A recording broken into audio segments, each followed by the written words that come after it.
And we are back with the third segment of the GSMC Basketball Podcast presented by the GSMC Sports Network.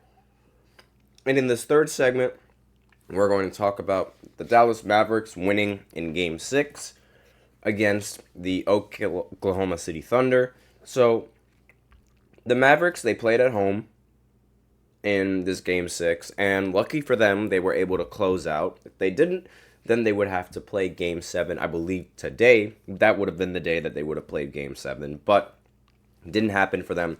They got a little bit lucky towards the end because this was a very close game. The final score was 117 to 116. Very close game. Luka Doncic played very well. 29 points, 10 assists, 10 rebounds. Kyrie Irving, 22 points. He's been very inconsistent in this series, I will say. He's definitely not the same consistent playoff performer that I saw play with LeBron James. But aside from that, he still played a very important role in this game. I mean, going 9 for 23, he did end up going 9 for 23 and getting 22 shots. It's not that good.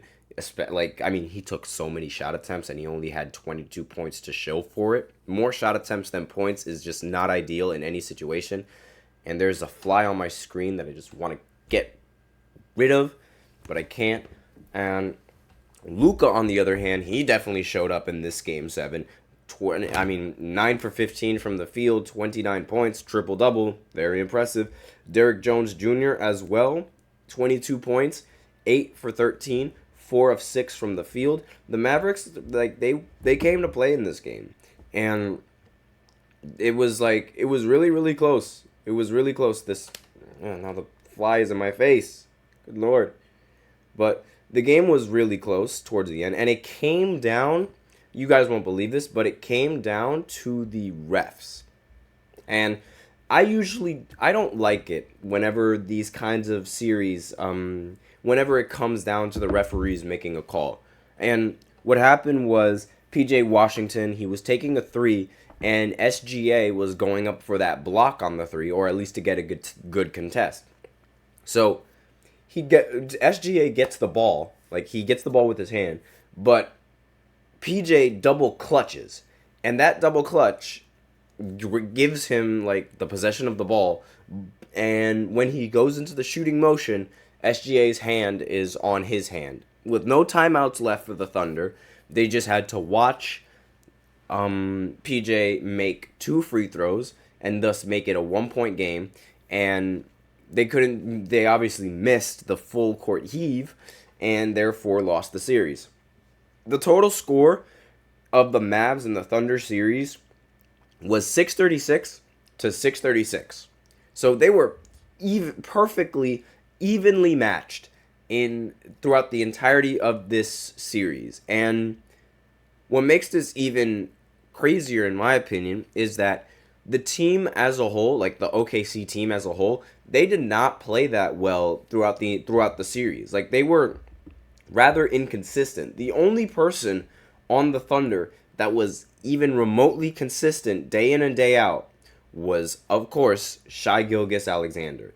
He ended this game with 36 points, 8 assists, 3 rebounds, and surprisingly was 4 of 5 from 3. We usually don't really see SGA take that many 3-pointers, but the fact that he was able to miss only 1 in this crucial Game 7 is astonishing.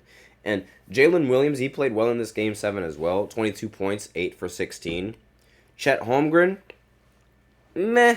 He was all right. I mean, he did shoot better than Jalen Williams, but his 3-point percentage, 1 for 7 from 3, definitely hurt the team a lot. And Lou Dort, 3 for 10 from the field in this game. Not really that impressive.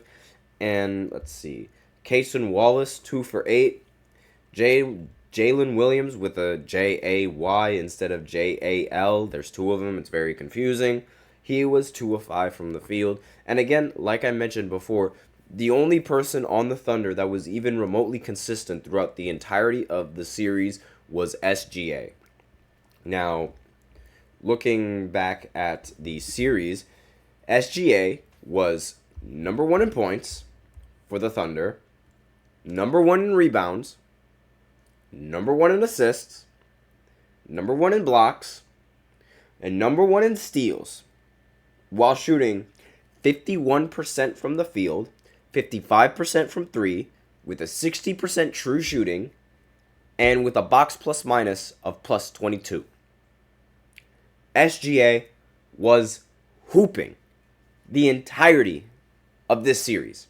This is the most LeBron stat line I've ever seen coming from a guard, because leading them in points, leading them in rebounds, and as a guard, leading them in rebounds, especially when you have Chet Holmgren on the court, a 7'2" freak of nature, that's amazing.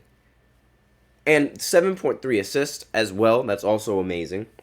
And the blocks, 2.3 blocks. The fact that he was averaging more blocks than Chet is a huge problem on Chet's part, because he was supposed to be hyped up as, oh, he's going to be better than Wembanyama. Oh, he can be a defensive presence. I mean, aside from SGA, this Thunder team really had nothing going for them throughout this series. And it seems a little bit odd to me, because like the Thunder as a team, they get a lot of credit, more credit than SGA gets individually. And I don't understand that, because SGA straight up, he carried this team. Yet it seemed like the Thunder's wins were more like the Thunder win, like as a whole, the Thunder win, as opposed to SGA won them the game. I don't know why. That's sort of just how I felt going through this entire series. I mean,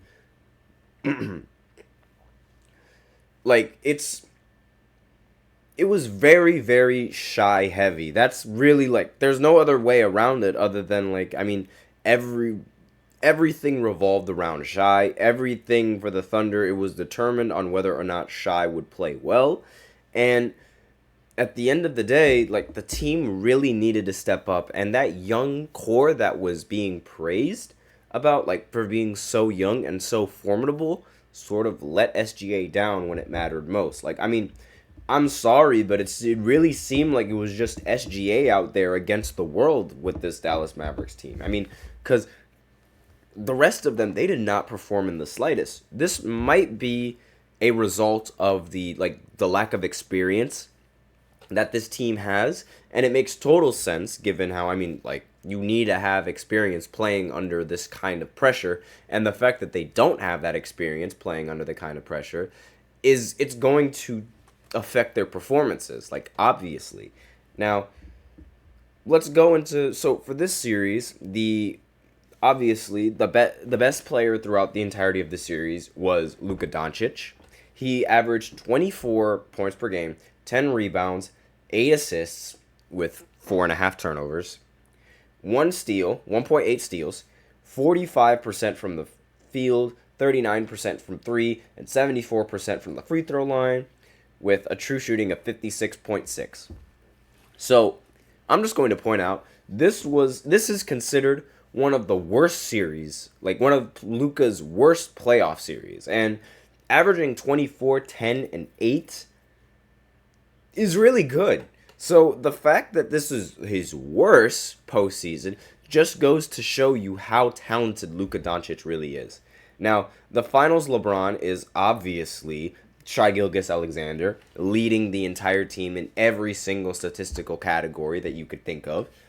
He averaged 32, I mentioned it before, 32 points per game, 8 rebounds, 7 assists, and his true shooting was phenomenal. The sixth man of this series was Derek Lively. He averaged 7.7 points per game, 7 rebounds, 1 assist, and 1 block. And his box plus minus was plus 23. Like, when he was on the court, the Mavericks were plus 23. That is very, very impressive. Now, on the Thunder side, there was a player that was incredibly disappointing. The player whom I do not like to mention his name is Josh Giddey. I don't like talking about him given what he did, or like what he allegedly did in off the court. Not going to talk about it. I'm sure all of you guys know exactly what it is, but he averaged only 6 points, 2 rebounds, 1 assist, 43% from the field, 19% from 3, but 100% from the free throw line. And his on-court numbers were, his on-court net rating was minus 14, which is really, really bad. Now, the most surprising player of the series, in my opinion, was actually PJ Washington. In Game 6 of the closeout, he had 9 points in the final 5 minutes and the game-winning free throws. He also had 29 points and 11 rebounds in Game 2 and 27 points in Game 3. Like I said before in the previous podcast, this was a legacy series for PJ Washington. And another player that I also want to bring notice to was Derrick Jones Jr. in Game 5 and 6, where he had 41 points in the 2 games. In the 2 games combined, they add up to 41 points. And he shot 15 for 22 from the field in those games, which is very, very impressive and incredibly valuable. And it's kind of ironic how the Thunder, they traded Derek Lively to the Mavericks, and now he's beating the Thunder, the team that literally traded him. It's kind of ironic when that happens in basketball. So that's all I have on this third segment. So now I will go ahead and go into the fourth segment, where I talk about the Cavs drama. And I thought we were done with Cavs drama, but turns out there's more. And I have no idea when this drama is going to end, but I'll give a quick recap of exactly what's been going on, as well as what's the new news and what's been unfolding here. So I will be right back after the short break.